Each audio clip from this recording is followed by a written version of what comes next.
ಎಲ್ಲರಿಗೂ ನಮಸ್ಕಾರ. ನನ್ನ ಯೂಟ್ಯೂಬ್ ಚಾನಲ್ಗೆ ಸ್ವಾಗತ. ಪ್ರೀತಿಯ ದ್ವಿತೀಯ PUCಯ ವಿದ್ಯಾರ್ಥಿಗಳೇ ಮತ್ತು ನನ್ನ ಆತ್ಮೀಯರೇ, ಇವತ್ತಿನ ವಿಡಿಯೋದಲ್ಲಿ ಕನ್ನಡ ಪಠ್ಯದ ಗದ್ಯ ಭಾಗದಲ್ಲಿ ಇರುವಂತಹ 7ನೆಯ ಪಾಠ ತಿರುಳ್ಗನ್ನಡದ ಬೆಳ್ನುಡಿ, ಮುದ್ದಣ ಕವಿ ಬರೆದಂತಹ ತಿರುಳ್ಗನ್ನಡದ ಬೆಳ್ನುಡಿ ಅನ್ನುವಂಥ ಪಾಠವನ್ನು ನೋಡೋಣ. ತಿರುಳ್ಗನ್ನಡದ ಬೆಳ್ನುಡಿ ಅಂದರೆ ಅರ್ಥಪೂರ್ಣವಾದ ಕನ್ನಡದ ಸವಿಮಾತು, ಅರ್ಥಪೂರ್ಣವಾದ ಕನ್ನಡದ ಸವಿಮಾತು ಅನ್ನುವಂತಹ ಅರ್ಥವನ್ನು ಕೊಡ್ತದೆ. ಈ ಒಂದು ಪಾಠವನ್ನು ಬರೆದಂತಹ ಕವಿಯ ಹೆಸರು ಮುದ್ದಣ, ನಿಮಗೆಲ್ಲ ಗೊತ್ತಿದೆ. ಮುದ್ದಣ ಕವಿಯ ಪರಿಚಯವನ್ನು ನಾವೀಗ ನೋಡೋಣ. ಮುದ್ದಣ ಕವಿ 1869ರಲ್ಲಿ ಹುಟ್ಟಿ 1901ರಲ್ಲಿ ಮರಣವನ್ನು ಹೊಂದುತ್ತಾರೆ. ಅಂದರೆ ಅತಿ ಚಿಕ್ಕ ಪ್ರಾಯದಲ್ಲೇ 32ನೆಯ ವಯಸ್ಸಿನಲ್ಲೇ ಮರಣವನ್ನು ಹೊಂದಿದಂತಹ ಈ ಕವಿಯ ಪೂರ್ಣ ಹೆಸರು ಲಕ್ಷ್ಮೀನಾರಾಯಣಪ್ಪ. ಇವರ ಕಾವ್ಯನಾಮ. ಉಡುಪಿ ಜಿಲ್ಲೆಯ ನಂದಳಿಕೆ ಎಂಬ ಗ್ರಾಮ ಈತನ ಹುಟ್ಟೂರು. ಇನ್ನು ತಂದೆ ತಾಯಿಯರು ಪಾಠಾಳಿ ತಿಮ್ಮಪ್ಪಯ್ಯ ಮತ್ತು ಮಹಾಲಕ್ಷ್ಮಮ್ಮ. ಇವರು ಬಡತನ ಮತ್ತು ಕ್ಷಯರೋಗಕ್ಕೆ ಬಲಿಯಾಗಿ ಚಿಕ್ಕ ವಯಸ್ಸಿನಲ್ಲೇ ತೀರಿಕೊಳ್ಳುತ್ತಾರೆ. ಅತಿಯಾದ ಬಡತನವಿತ್ತು. ಹಾಗಾಗಿ ಕ್ಷಯರೋಗ ಬಂದಾಗ ಅವರಿಗೆ ವೈದ್ಯರಿಗೆ ಚಿಕಿತ್ಸೆ ಮಾಡಲು ಕೊಡಬೇಕಾದಂತಹ ಹಣ ಇಲ್ಲದೆ ಅವರು ಅತಿ ಚಿಕ್ಕ ಪ್ರಾಯದಲ್ಲೇ ತೀರಿಕೊಳ್ಳುತ್ತಾರೆ.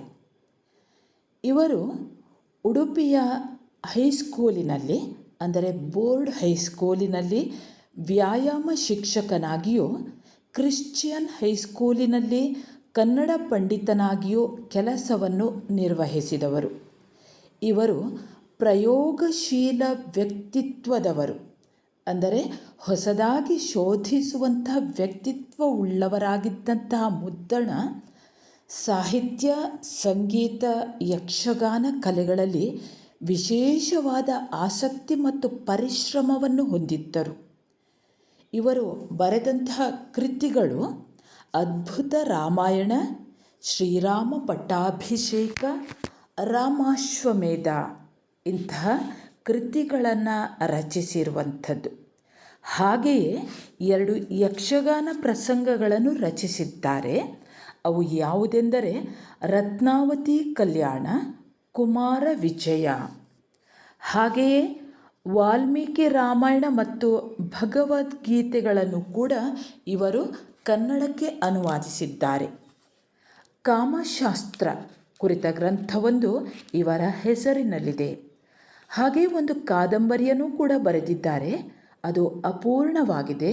ಪೂರ್ಣಗೊಳ್ಳುವಾಗಲೇ ಅವರು ದೈವಾಧೀನರಾದದ್ದು ವಿಪರ್ಯಾಸ. ಗೋದಾವರಿ ಅನ್ನುವಂತಹ ಒಂದು ಕಾದಂಬರಿ, ಅಪೂರ್ಣವಾದಂತಹ ಕಾದಂಬರಿಯನ್ನು ಇವರು ರಚಿಸಿದ್ದಾರೆ. ಇನ್ನು ಈ ಗದ್ಯ ಭಾಗವನ್ನು ಕುರಿತು ಹೇಳುವುದಾದರೆ, ತಿರುಳ್ಗನ್ನಡದ ಬೆಳ್ನುಡಿ ಅನ್ನುವಂಥ ಈ ಪ್ರಸ್ತುತ ಭಾಗವು ಮುದ್ದಣ ಮನೋರಮೆಯರ ಪ್ರಸಂಗವೆಂದೇ ಜನಜನಿತವಾಗಿದೆ. ಈ ಪ್ರಸಂಗವು ರಾಮಾಶ್ವಮೇಧ ಕಾವ್ಯಕ್ಕೆ ಕವಿ ಮುದ್ದಣನು ನಿರ್ಮಿಸಿದ ಸುಂದರವಾದ ಚೌಕಟ್ಟು ಎನ್ನುವಂಥ ಖ್ಯಾತಿಯನ್ನು ಹೊಂದಿದೆ. ಪರಂಪರೆಯ ಅರಿವಿನ ಜೊತೆಗೆ ಹೊಸ ಕಾಲದ ಬೇಕು ಬೇಡಗಳ ಸ್ಪಂದನ, ಚರ್ಚೆ ಇಲ್ಲಿರುವಂಥದ್ದು.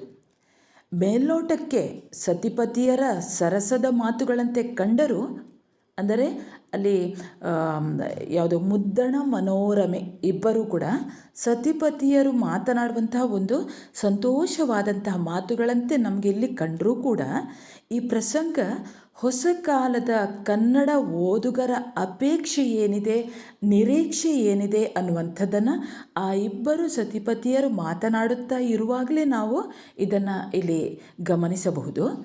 ತಿರುಳ್ಗನ್ನಡದ ಬಗ್ಗೆ ಅಭಿಮಾನ, ಅಂದರೆ ಈ ಅರ್ಥಪೂರ್ಣವಾದ ಕನ್ನಡದ ಸವಿಯಾದ ಮಾತು ಅನ್ನುವಲ್ಲಿ ಒಂದು ಕನ್ನಡದ ಬಗ್ಗೆ ಇರುವಂತಹ ಒಂದು ಅಭಿಮಾನ, ಕ್ಲಿಷ್ಟ ಸಂಸ್ಕೃತ ವಾಕ್ಯ ರಚನೆಯ ಬಗ್ಗೆ ವಿರೋಧ, ಅಂದರೆ ಅಂದಿನ ಕಾಲದಲ್ಲಿ ಇದ್ದಂತಹ, ಈಗ ಹೇಗೆ ಆಂಗ್ಲ ಭಾಷೆ ಇದೆಯೋ ಅಂದಿನ ಕಾಲದಲ್ಲಿ ಎಲ್ಲ ಕಡೆಯೂ ಕೂಡ ಸಂಸ್ಕೃತವೇ ಒಂದು ಮೇಲ್ಮಟ್ಟವನ್ನು ಸಾಧಿಸಿತ್ತು.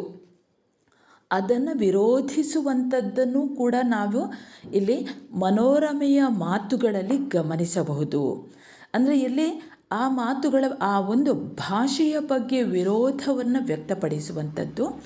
ಹಾಗೆ ಈ ಕಾವ್ಯದ ವಸ್ತು ರಸ ಅಂದರೆ ನವರಸಗಳಲ್ಲಿ ಇಲ್ಲಿ ಧ್ವನಿಸುವಂಥದ್ದು, ಶೈಲಿ ನಾವೇನು ಸ್ಟೈಲ್ ಅಂತ ಹೇಳ್ತೇವೋ ಹಾಗೆ ಪ್ರಕಾರ, ಎಲ್ಲದರ ಬಗ್ಗೆ ಇಲ್ಲಿ ಸಂವಾದ ಸಂಭಾಷಣೆ ಇದೆ. ಮುದ್ದಣ ಸೃಷ್ಟಿಸಿರುವಂತಹ ಮನೋರಮೆಯ ಪಾತ್ರವು ಏಕಕಾಲಕ್ಕೆ ಪ್ರೇಮಿಯನ್ನಾಗಿಯೂ ಶುದ್ಧ ಸಹೃದಯಿ ಅಂದರೆ ಒಳ್ಳೆಯ ಹೃದಯವನ್ನು ಉಳ್ಳಂಥ ಓದುಗ, ಸಹೃದಯಿ, ಹಾಗೆ ಪ್ರಬುದ್ಧವಾದ ಎಲ್ಲವನ್ನು ತಿಳಿದುಕೊಂಡಂತಹ ವಿಮರ್ಶಕಿ, ಸರಿಯಾವುದು ತಪ್ಪು ಯಾವುದು ಅನ್ನುವಂಥದ್ದನ್ನು ಇಲ್ಲಿ ಈ ಕಾವ್ಯದಲ್ಲಿ ಮನೋರಮೆ ಹೇಳುತ್ತಾ ಹೋಗುವಂಥದ್ದನ್ನು ವಿಮರ್ಶಕಿಯೂ ಆಗಿ ಕಂಡು ಬರುವಂಥದ್ದು ಈ ಕಾವ್ಯದ ವಿಶೇಷ. ಕನ್ನಡದ ಕಸ್ತೂರಿಯ ಪರಿಮಳ, ಕತ್ತೂರಿ ಅಲ್ಲಿ ಕನ್ನಡವು ಕತ್ತೂರಿಯಂತೆ ಅಂತ ಅಲ್ಲಿ ಮನೋರಮೆ ಕೇಳುವಂಥ ಒಂದು ಪ್ರಸಂಗ ಇಲ್ಲಿ ಬರ್ತದೆ. ಕನ್ನಡದ ಕಸ್ತೂರಿಯ ಪರಿಮಳವನ್ನು ಈ ಸಂಭಾಷಣೆಯಲ್ಲಿ ತುಂಬಿಕೊಂಡಿರುವಂಥದ್ದು ಕೂಡ ನಾವು ಗಮನಿಸಬಹುದು. ಅಚ್ಚ ಕನ್ನಡದ ಬಗೆಗಿನ ಒಲವನ್ನೂ ಕೂಡ ನಾವು ಈ ಕಾವ್ಯ ಭಾಗದಲ್ಲಿ ಕಾಣಬಹುದು. ನಡುಗನ್ನಡ ಸಾಹಿತ್ಯವು ಹಿಂದೆ ಸರಿದು ಹೊಸ ಕನ್ನಡ ಸಾಹಿತ್ಯ ರೂಪುಗೊಳ್ಳುತ್ತಿದ್ದ ಸಂಕ್ರಮಣ ಕಾಲದಲ್ಲಿ ಮುದ್ದಣನು ಬದುಕಿ ಕೃತಿ ರಚನೆ ಮಾಡಿರುವನು. ಕನ್ನಡ ಭಾಷೆಯು ಇಂಗ್ಲಿಷ್ ಭಾಷೆಯ ಪ್ರಭಾವದಿಂದ ಹೊಸ ಸ್ಥಿತ್ಯಂತರಕ್ಕೆ ಒಳಪಡುತ್ತಿದ್ದ ಸಂದರ್ಭವದು.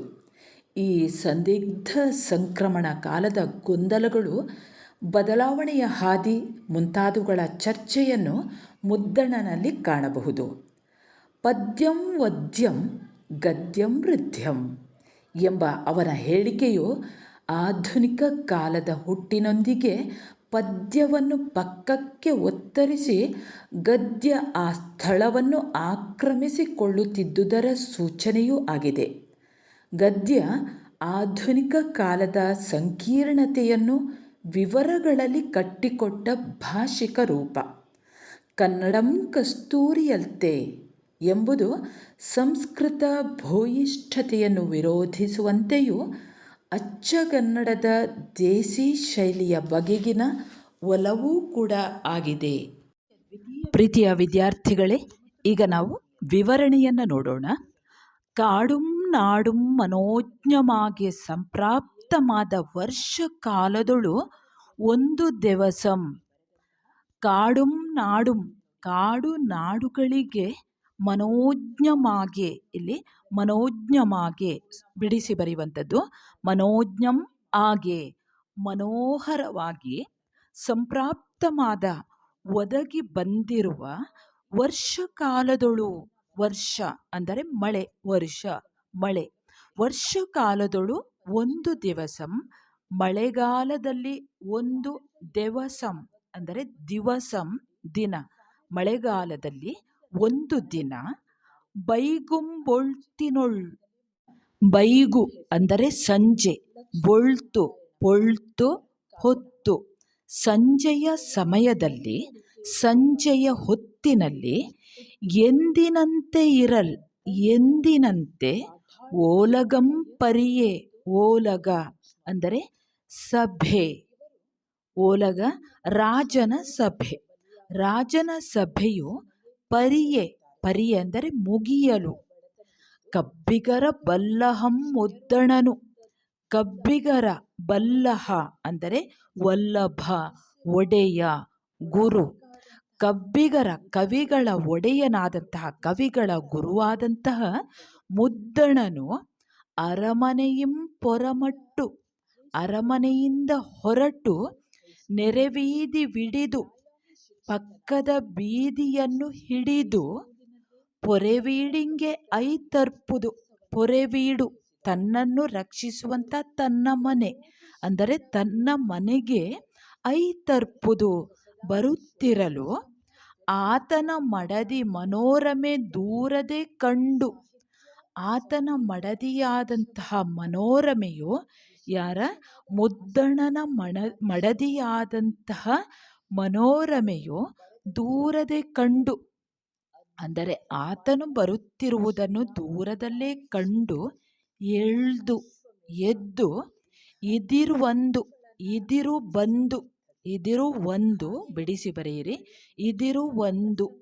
ಎದುರು ಬಂದು ಆತನ ಕಾಲ್ಗೆ ನೀರಂ ನೀಡಿ, ಆತನು ಕಾಲನ್ನು ತೊಳೆಯಲು ನೀರನ್ನು ಕೊಟ್ಟು ಮತ್ತಂ ಕೈಹಿಡಿದು ಮತ್ತು ಆತನ ಕೈ ಹಿಡಿದುಕೊಂಡು ಒಳಚೌಕಿಗೆ ಒಯ್ದು ಒಳಕೋಣೆಗೆ, ಚಾವಡಿ ಅಂತ ಹೇಳ್ತೇವಲ್ಲ ನಾವು, ಆ ಒಳಕೋಣೆಗೆ ಆತನನ್ನು, ಒಳಮನೆಗೆ ಆತನನ್ನು ಕರೆದೊಯ್ದು ಮಣೆಯಿತ್ತು ಕುಳಿತುಕೊಳ್ಳಲು ಮಣೆಯನ್ನು ಕೊಟ್ಟು ಆತನನ್ನು ಕುಳ್ಳಿರಿಸಿ ಒಡನೆಯೇ ತಕ್ಷಣವೇ ಕೂಡಲೇ ತನಿವಣ್ಣಂ ತಿನ್ನಲಿತ್ತು.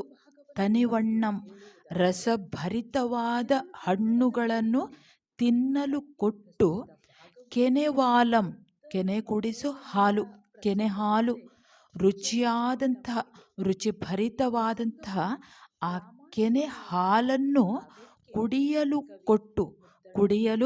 ಕೆನೆ ಹಾಲನ್ನು ಕೊಟ್ಟು ಉಪಚಾರವನ್ನು ಮಾಡುತ್ತಿದ್ದಳು, ಆತನನ್ನು ಸತ್ಕರಿಸುತ್ತಿದ್ದಳು. ಅಂದರೆ ಬೆಳಿಗ್ಗೆ ಹೋದಂತಹ ಮುದ್ದಣನು ಸಾಯಂಕಾಲದ ನಂತರ ಮನೆಗೆ ಬಂದಾಗ ಆತನಿಗೆ ಆಯಾಸವಾಗಿರುತ್ತದೆ. ಹಾಗಾಗಿ ಈಕೆ ಆತನಿಗೆ ಕಾಲನ್ನು ತೊಳೆಯಲು ನೀರನ್ನು ಕೊಡುತ್ತಾಳೆ. ಒಳಮನೆಗೆ ಆತನ ಕೈಯನ್ನು ಹಿಡಿದುಕೊಂಡು ಒಳಮನೆಗೆ ಕರೆದುಕೊಂಡು ಬಂದು ರುಚಿಯಾದಂಥ ಹಣ್ಣುಗಳನ್ನು ತಿನ್ನಲು ಕೊಟ್ಟು ಕೆನೆಭರಿತವಾದ ಹಾಲನ್ನು ಕುಡಿಯಲು ಕೊಟ್ಟು ಆತನನ್ನು ಉಪಚರಿಸುತ್ತಿದ್ದಾಳೆ. ಈ ಉಪಚಾರದಿಂದ ಆತನ ಪಸಿವಂ ಪಕಾರ ಹಕಾರವಾಗುತ್ತದೆ. ಆತನ ಹಸಿವು ಬಳಲಿಕೆಯು ಮುಡಿಯೇ ಪರಿಹಾರವಾಗಲು ಕೆಳದಿ ಅಂದರೆ ಗೆಳತಿ, ಇಲ್ಲಿ ಗೆಳತಿ ಅಂದರೆ ಮನೋರಮೆ, ಆತನ ಹೆಂಡತಿ. ನರುದಂಬುಲಮಂ ಸವಿಯಲ್ಕೆ ಎಂದು ತಾಂಬೂಲ ಅಂದರೆ ಯಾವುದು? ಇಲ್ಲಿ ಎಲೆ ಅಡಿಕೆ, ರಸವತ್ತಾದ ಕಂಪು ಭರಿತವಾದ ತಾಂಬೂಲವನ್ನು ಸವಿಯಲೆಂದು ತಿನ್ನಲೆಂದು ಮಡಿದೀವು ತಮ್ಮಿರೆ ಅಂದರೆ ಮಡಚಿ ಅವನಿಗೆ ಕೊಟ್ಟಳು. ಆ ತಾಂಬೂಲವನ್ನು ಅಂದರೆ ಅಡಿಕೆ, ಸುಣ್ಣ ಇತ್ಯಾದಿಗಳನ್ನು ಆ ವೀಳ್ಯದ ಎಲೆಯ ಮೇಲೆ ಹಾಕಿ ಮಡಿಚುತ್ತಾ ಇವು ತಮ್ಮಿರೆ ಆತನಿಗೆ ಕೊಟ್ಟಳು. ಹೀಗೆ ಇಂತುಂ ಈ ರೀತಿ ಸುಖ ಸಲ್ಲಾಪಂಗೊಳ್ಳುತ್ತಿದ್ದರ್, ಹೀಗೆ ಸುಖ ಸಲ್ಲಾಪದಲ್ಲಿ ತೊಡಗಿದ್ದರು. ಅದೇನು ಎಂದರೆ ಅವರಿಬ್ಬರು ಹೀಗೆ ಮಾತುಕತೆಯನ್ನು ಶುರು ಮಾಡ್ತಾರೆ. ಮನೋರಮೆ ಮೊದಲು ಮಾತನಾಡುತ್ತಾಳೆ. ಏನು ಮಾತನಾಡುತ್ತಾಳೆ ಅನ್ನೋದನ್ನು ನೋಡೋಣ. ಮನೋರಮೆ ಹೀಗೆ ಹೇಳುತ್ತಾಳೆ, ಮೆಲ್ನುಡಿಯಿಂ ಮೃದುವಾದ ಮಾತುಗಳಿಂದ ಹೀಗೆ ಅಂದರೆ ಮೆಲ್ಲನೆ ಹೇಳುತ್ತಾಳೆ. ನೋಳ್ಪುದಿ ಪಗಲ್ಗಳೆಂತೋ ಪಿರಿಯವು ಪಗಲುಂ ಇರುಳುಂ ಸುರಿವ ಬಲ್ಸೋನೆಯ ಜಿನುಂಗಿನ್ ಅತ್ತಣಿಂ ಎನ್ನ ಬಗೆಯುಂ ಬೇಸರ್ತುದು ಅಂತದರಿನ್ ಏನಾನುಂ ಒಂದು ನಲ್ಗತೆಂ ಪೇಳ. ಅಂದರೆ ಈ ಹಗಲು ನೋಳ್ಪುದು ಅಂದರೆ ಈ ಹಗಲು ನೋಡಲು ಹಿರಿದೆನಿಸುತ್ತಿದೆ. ಪಿರಿಯದು ಅಂದರೆ ಹಿರಿದು. ನೋಡುವುದಾದರೆ ಈ ಹಗಲು ದೊಡ್ಡದೆನಿಸುತ್ತಿದೆ. ಪಗಲುಂ ಇರುಳು ಅಂದರೆ ರಾತ್ರಿ. ಹಗಲು ರಾತ್ರಿ ಸುರಿವ ಬಲ್ಸೋನೆಯ ಬಲುಸೋನೆಯ ಮಳೆ. ಯಾವುದು? ಈ ಭಾರೀ ಜಡಿ ಮಳೆಯ ಜಿನುಗಿಗೆ ಎನ್ನ ಬಗೆಯುಂ ಎನ್ನ ಮನಸ್ಸು ಬೇಸರ್ತುದು, ಬೇಸತ್ತಿದೆ. ಅಂಥದರಿಂ ಆದುದರಿಂದ ಏನಾದರೊಂದು ಏನಾನುಂ ಒಂದು ಏನಾದರೂ ಒಂದು ನಲ್ಗತೆಯಂ ಪೇಳ ನಲ್ಗತೆಯಂ ಸುಂದರವಾದ ಕಥೆಯನ್ನು ಹೇಳು ಎಂದು ಮಡದಿ ಮನೋರಮೆಯು ಮುದ್ದಣನನ್ನು ಕೇಳಿಕೊಳ್ಳುತ್ತಾಳೆ. ಅದು ಹೇಗೆ? ಸಣ್ಣಗಿನ ಧ್ವನಿಯಿಂದ, ಮೆಲುನುಡಿಯಿಂದ ನನಗೆ ಯಾವುದಾದರೊಂದು ಕಥೆಯನ್ನು ಹೇಳು ಎಂದು ಕೇಳುತ್ತಾಳೆ. ಆಗ ಮುದ್ದಣ ಈ ರೀತಿ ಹೇಳುತ್ತಾನೆ: ಪ್ರಾಣೇಶ್ವರಿ ತಡೆಯೇ, ಇನಿತೊಂದು ಬಯಕೆ ತಲೆದೋರೆ ಆವಗಹನಂ ಆದೊಡೆಂ ಆವನಲ್ಗತೆಯಂ ಪೇಳ್ವೆಂ ಏಂ ಭೋಜ ಪ್ರಬಂಧಂ ವಿಕ್ರಮ ವಿಜಯಂ ಮಹಾವೀರ ಚರಿತಂ. ಪ್ರಾಣೇಶ್ವರಿ, ಅವನು ಹೇಳ್ತಾನೆ, ಪ್ರಾಣಪ್ರಿಯೆ ತಡೆಯೇ, ತಡವೇನು, ಇನಿತೊಂದು ಬಯಕೆ ತಲೆದೋರೆ, ಇಂತಹ ಒಂದು ಆಸೆ ಉಂಟಾದರೆ ಅದ್ಯಾವ ಕಷ್ಟ ಆವಗಹನಂ, ಗಹನ ಕಷ್ಟ, ತಲೆದೋರೆ ಆವಗಹನಂ, ನಿನಗೆ ಇಂತಹ ಒಂದು ಬಯಕೆ ನಿನಗುಂಟಾದರೆ ಅದ್ಯಾವ ಕಷ್ಟ, ಆದೊಡೆ ಆದರೆ ಆವನಲ್ಗತೆಯಂ ಪೇಳ್ವೆಂ, ಯಾವ ಸುಂದರವಾದ ಕಥೆಯನ್ನು ಹೇಳಲಿ, ಏಂ ಭೋಜ ಪ್ರಬಂಧಂ, ಭೋಜ ಪ್ರಬಂಧವನ್ನು ಹೇಳಲೆ, ವಿಕ್ರಮ ವಿಜಯವನ್ನು ಹೇಳಲೆ, ಮಹಾವೀರ ಚರಿತಂ ಹೇಳಲೆ. ಈ ರೀತಿ ಮುದ್ದಣನು ಮಡದಿ ಮನೋರಮೆಗೆ ಕೇಳಿಕೊಳ್ಳುತ್ತಾನೆ. ವಿದ್ಯಾರ್ಥಿಗಳೇ, ಇದು ನಿಮ್ಮ ತಿಳಿವಿಗೆ ಹೇಳುವಂಥದ್ದು, ಪರೀಕ್ಷೆಗೇನು ಬರುವುದಿಲ್ಲ. ಅಲ್ಲಿ ಭೋಜ ಪ್ರಬಂಧದಲ್ಲಿ ಹೇಳಲೆ ಅಂತ ಹೇಳ್ತಾನೆ ನೋಡಿ. ಭೋಜ ಪ್ರಬಂಧ ಇದು ಕ್ರಿಸ್ತ ಶಕ 16ನೇ ಶತಮಾನದಲ್ಲಿ ಬಲ್ಲಾಳ ಸೇನ ಎಂಬ ಕವಿಯಿಂದ ರಚಿಸಲ್ಪಟ್ಟಂತಹ ಸಂಸ್ಕೃತ ಕೃತಿ. ಇದರಲ್ಲಿ ಹಾಸ್ಯಯುಕ್ತವಾದಂತಹ ಕಥೆಗಳಿವೆ.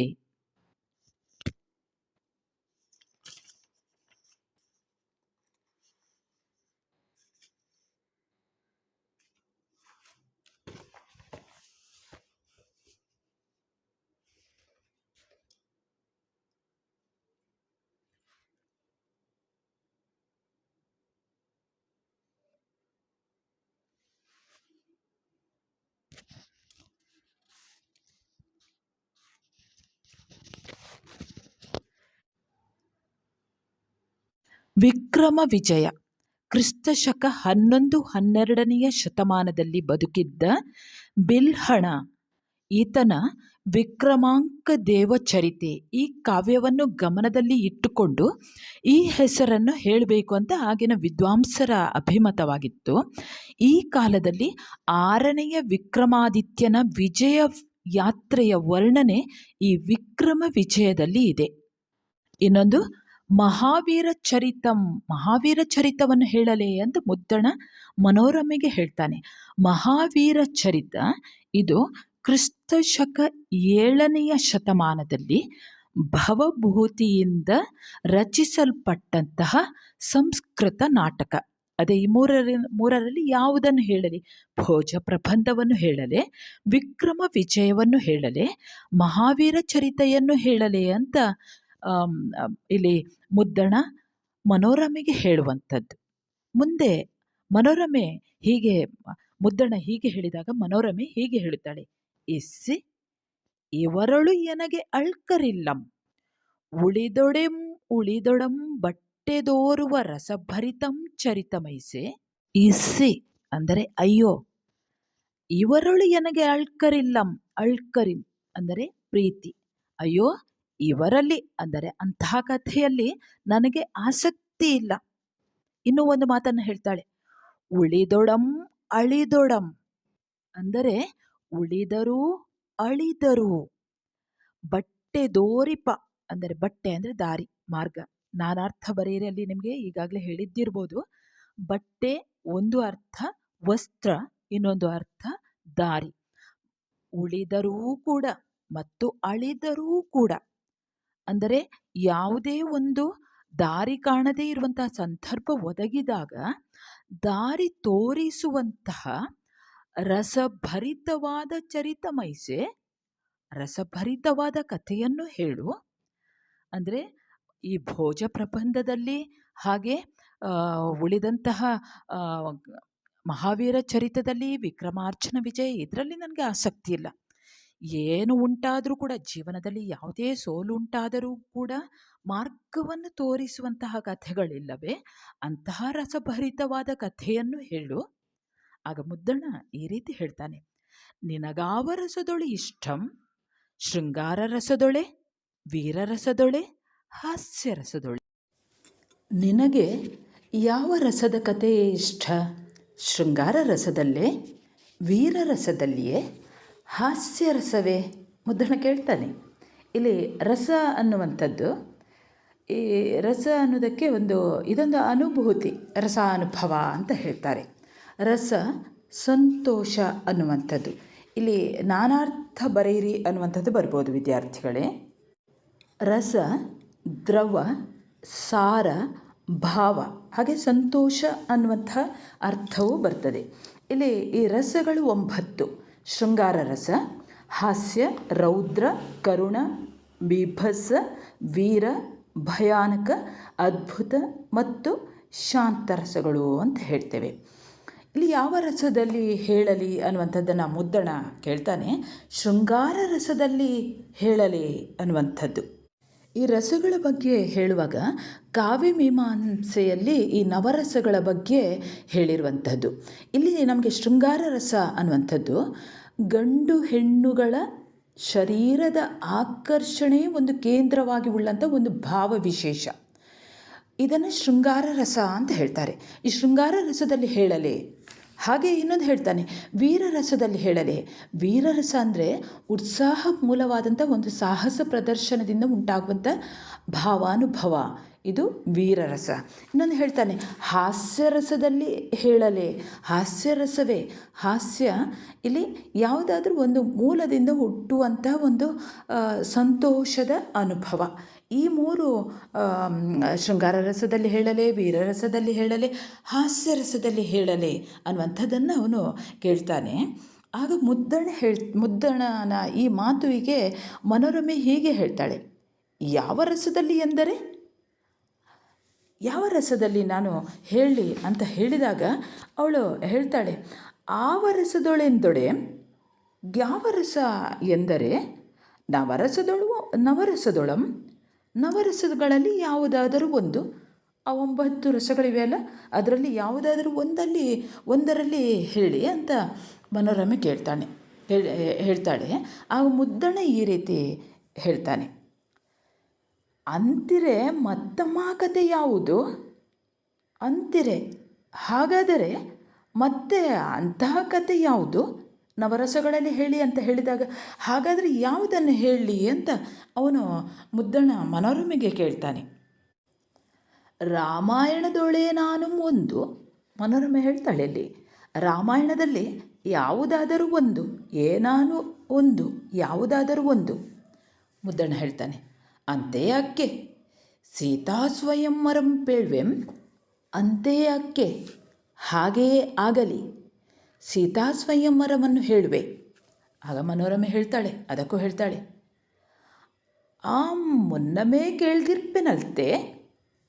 ನಾನು ಈ ಸೀತಾಪಹರಣದ ಕಥೆಯನ್ನು ಮೊದಲೇ ಕೇಳಿರುವೆನಲ್ಲವೇ? ಆಗ ಮುದ್ದಣ ಈ ರೀತಿ ಉತ್ತರವನ್ನು ಕೊಡ್ತಾನೆ: ಏಂ ಸೀತಾಪಹರಣ ಕಥನದೊಳ್ ಬಯಕೆಯೇ? ಸೀತಾಪಹರಣದ ಕಥೆಯನ್ನು ಕೇಳುವ ಬಯಕೆಯೇನು ರಾಮಾಯಣದಲ್ಲಿ ಸೀತೆಯನ್ನು ಅಪಹರಿಸುವಂತಹ ಒಂದು ಪ್ರಸಂಗ ಬರ್ತದೆ. ರಾವಣ ಸೀತೆಯನ್ನು ಅಪಹರಿಸ್ತಾನೆ. ಹಾಗಾಗಿ ಇವನು ಮುದ್ದಣ ಹೇಳ್ತಾನೆ, ಸೀತಾ ಅಪಹರಣದ ಕಥೆಯಲ್ಲಿ ಹೇಳುವ ಬಯಕೆಯೇ ಅಂದರೆ ಇಲ್ಲಿ ಮನೋರಮೆ ಆ ಸೀತೆಯನ್ನು ಅಪಹರಿಸುವಂಥ ಸಂದರ್ಭದ ಆ ಕಥೆಯನ್ನು ಕೇಳಲು ಅವಳು ಇಷ್ಟಪಡೋದಿಲ್ಲ.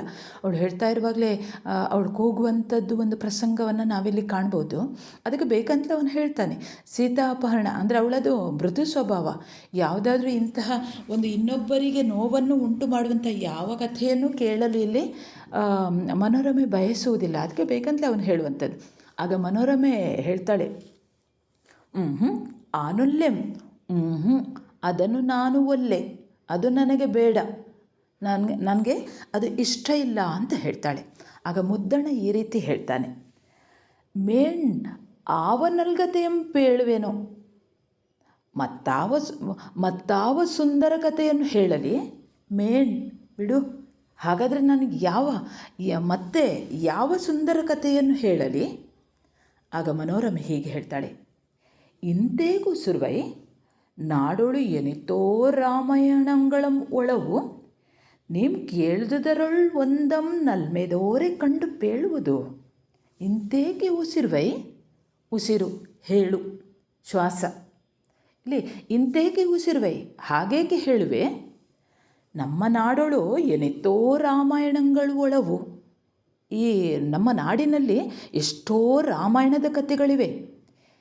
ನೀನುಂ ಕೇಳ್ದುದರೊಳ್ ಒಂದಂ ನಲ್ಮೆದೋರೆ ಕಂಡು ಪೇಳುವುದು, ನೀನು ಕೇಳಿದ್ದರಲ್ಲಿ ನಿನಗೆ ಇಷ್ಟವಾದುದನ್ನು ಪ್ರಿಯವಾದುದನ್ನು ನೋಡಿ ಹೇಳುವುದು ನೀನು ಹೇಳು. ಆಗ ಮುದ್ದಣ ಹೇಳ್ತಾನೆ, ನೀನೇ ಒಂದನ್ನು ಆಯ್ದುಕೊಳ್ಳುವುದು, ನೀನೇ ಒಂದನ್ನು ಆಯ್ದುಕೋ. ಆಯ್ಕೆಯನ್ನು ಮುದ್ದಣ ಮನೋರಮೆಗೆ ಬಿಟ್ಟುಬಿಡ್ತಾನೆ. ಆಗ ಅವಳು ಏನು ಹೇಳ್ತಾಳೆ ಅಂತ ನೋಡೋಣ. ಶ್ರೀರಾಮಾಶ್ವಮೇಧಮಂ ಕೈಗೊಂಡನೆಂಬರಲ್ತೆ ಆ ಕಥೆಯೇ ಹಕ್ಕುಂ. ಶ್ರೀರಾಮನು ಅಶ್ವಮೇಧವನ್ನು ಕೈಗೊಂಡನು ಎನ್ನುವರಲ್ಲವೇ ಆ ಕಥೆಯೇ ಆಗಬಹುದು, ಆ ಕಥೆಯೇ ಹಕ್ಕುಂ. ಆಗ ಮುದ್ದಣ ಹೇಳ್ತಾನೆ, ಈಗಳರಿತೆಂ ಶೇಷರಾಮಾಯಣಂ ಪೇಳುವುದೆಂಬೆಯ, ಅರಿತೆಂ ಈಗ ತಿಳಿಯಿತು, ಶೇಷರಾಮಾಯಣವನ್ನು ಹೇಳಬೇಕು ಎನ್ನುವೆಯ. ಆಗ ಮನೋರಮೆ ಹೇಳ್ತಾಳೆ, ಅಪ್ಪುದಪ್ಪುದು, ಆದೊಡೆ ಮುನ್ನಂ ಆರಿಗೆ ಇದನ್ ಒರೆದರ್. ಅಪ್ಪುದಪ್ಪುದು ಆಗಬಹುದು, ಆದರೆ ಮುನ್ನಂ ಮೊದಲು ಅದನ್ನು ಯಾರಿಗೆ ಹೇಳಿದರು. ಆಗ ಮುದ್ದಣ ಹೇಳ್ತಾನೆ, ಹೀಗೆ ಹೇಳ್ತಾನೆ, ಆ ಕಥೆಯನ್ನು ಯಾರಿಗೆ ಹೇಳಿದರು, ಒರೆ ಅಂದರೆ ಹೇಳು. ಆಗ ಮುದ್ದಣ ಹೇಳ್ತಾನೆ, ಮುನ್ನಂ ಶೇಷಂ ವಾತ್ಸಾಯನಂಗೆ ಪೇಳ್ದುದನ್ ಅದನಿಗೇ ನಿನಗೆ ಬಿತ್ತರಿಪೆಂ, ಆದೊಡೆ ಬಲ್ಗತೆ ಕಣ ಒಂದೆರಡು ದಿವಸಕ್ಕೆ ಮುಡಿಯದು. ಮುದ್ದಣ ಹೇಳ್ತಾನೆ ಮನೋರಮೆಗೆ, ಮನೋರಮೆ ಶೇಷ ರಾಮಾಯಣವನ್ನು ಹೇಳಲಿಕ್ಕೆ ಹೇಳ್ತಾಳೆ. ಅದನ್ನು ಯಾರಿಗೆ ಹೇಳಿದರು ಅನ್ನೋದನ್ನು ಹೇಳಲಿಕ್ಕೆ ಹೇಳ್ತಾಳೆ. ಮೊದಲಿಗೆ ಅದನ್ನು ಶೇಷನು ವಾತ್ಸಾಯನ ಅನ್ನುವವನಿಗೆ ಹೇಳಿದ್ದ. ಈಗ ಅದನ್ನೇ ನಿನಗೆ ನಾನು ಹೇಳುತ್ತೇನೆ, ಆದರೆ ಅದು ಬಲ್ಗತೆ, ದೊಡ್ಡ ಕತೆ. ಅದು ದೊಡ್ಡ ಕತೆ. ಬಲ್ಗತೆ ಅಂದರೆ ದೊಡ್ಡ ಕತೆ. ಬಿತ್ತರಿಪೆಂ ಅಂದರೆ ಹೇಳುತ್ತೇನೆ. ಬಲ್ಗತೆ ದೊಡ್ಡ ಕತೆ ಕಣ. ಒಂದೆರಡು ದಿವಸಕ್ಕೆ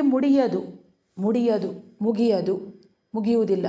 ಒಂದೆರಡು ದಿವಸಕ್ಕೆ ಅದು ಮುಗಿಯುವುದಿಲ್ಲ ಅಂದರೆ ಒಂದೆರಡು ದಿನಕ್ಕೆ ಆ ಕಥೆ ಮುಗಿಯುವುದಿಲ್ಲ, ಬಲು ದೊಡ್ಡ ಕತೆ. ಆಗ ಮನೋರಮೆ ಹೇಳ್ತಾಳೆ, ಇರ್ಕೆ ಓರೊಂದು ದಿವಸಂ ಇನಿಸಿನಿಸಂ ಪೇಳ್ದೊಡೆಂ.